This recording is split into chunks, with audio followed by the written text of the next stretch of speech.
જય Shri Krishna friends, cook with હરવામાં આપનું સ્વાગત છે। આજે આપણે એક સિક્રેટ વસ્તુ ઉમેરીને રસાવાળા મગ બનાવવાના છીએ।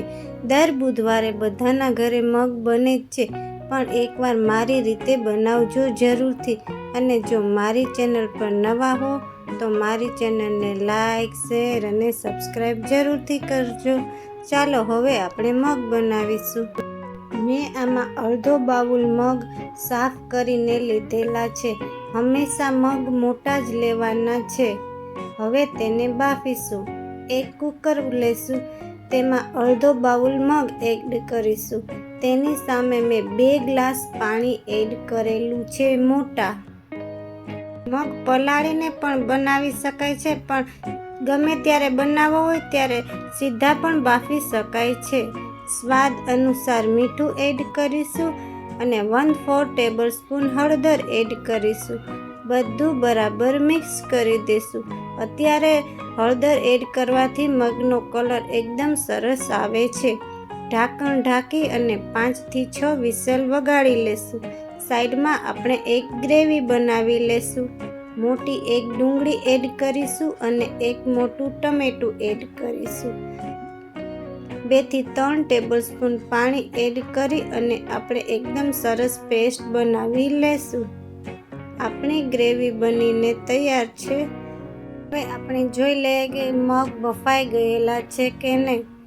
આપણા મગ એકદમ સરસ બફાઈ ગયેલા છે, અને જો મગ એકદમ સરસ ચડેલા હશે તો જ આપણા મગ સરસ થશે। હવે આપણે વઘાર કરીશું। 3 ટેબલસ્પૂન તેલ એડ કરીશું। 1 લાલ મરચું, 1 તમાલપત્ર, અડધી ચમચી જીરું એડ કરીશું। તેલ એકદમ ગરમ થઈ ગયા બાદ આપણે ગ્રેવી એડ કરી દઈશું। મિક્સ કરી 2 થી 3 મિનિટ સુધી આપણે ગ્રેવીને ચડવા દઈશું।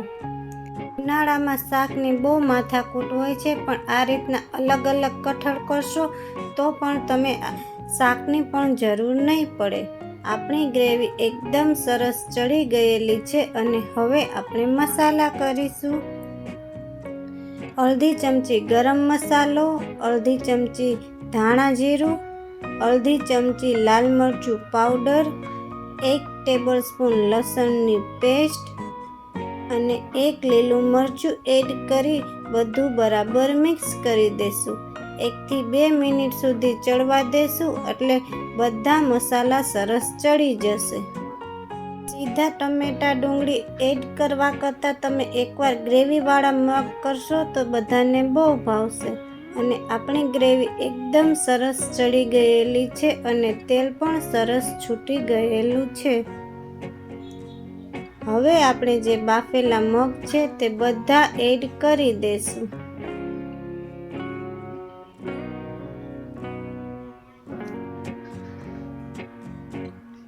મગ એડ કરી અને એકદમ સરસ રીતે આપણે મિક્સ કરી દઈશું। ક્યારેય તમારે ઓછું જમવાનું મન હોય ત્યારે આ રીતના મગ ભાત કરશો તો પણ તમારે કોઈ બીજી વસ્તુ કરવાની જરૂર નહીં પડે। અને આપણે આ એટલા ટેસ્ટી બને છે કે નાના હોય કે મોટા બધાને ભાવે છે। અને તીખાશનું પ્રમાણ પણ મેં માપે રાખેલું છે। આપણે જે એક સિક્રેટ વસ્તુ ઉમેરવાના હતા તે દહીં છે। 2 ટેબલસ્પૂન મેં મોળું દહીં એડ કરેલું છે, અને અડધો ગ્લાસ આપણે પાણી એડ કરીશું, કારણ કે આપણે રસાવાળા મગ બનાવવાના છીએ। ફરીથી આપણે બધું એકદમ સરસ રીતે મિક્સ કરી દઈશું, અને 3 થી 4 મિનિટ સુધી આપણે ચડવા દઈશું। દહીં એડ કરવાથી કલર ફરી જશે, પણ જેમ ચડશે તેમ તેનો કલર ચેન્જ થતો જશે।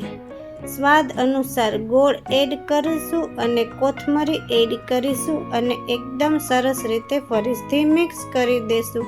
તમે જોઈ શકો છો કે મગનો કલર પણ સરસ આવી ગયેલો છે। આપણા મગનો કલર દહીંમાં કરેલો છે એટલે એકદમ રેડ ન આવે, પણ આ કલર મીડિયમ રેડ ઉપર આવે છે। આ મગનું શાક ખટ મીઠું બને છે, કારણ કે ટમેટા પણ છે, ગોળ અને દહીં બધું છે, અને આપણા મગ બનીને તૈયાર છે. અને હવે આપણે મગને સર્વ કરીશું. આપણા મગ છાશવાળા મગ કહે છે એ આ જ મગ છે. આપણે છાશની જગ્યાએ દહીં એડ કરેલું છે અને દહીં એડ કરવાથી ગ્રેવી જાડી અને સ્વાદમાં બહુ સરસ બને છે. અને કોથમરી વડે ગાર્નિશ કરીશું. મારી રેસીપી પસંદ આવી હોય તો મારી ચેનલને લાઈક, શેર અને સબસ્ક્રાઈબ જરૂરથી કરજો. જય શ્રી કૃષ્ણ ફ્રેન્ડ્સ.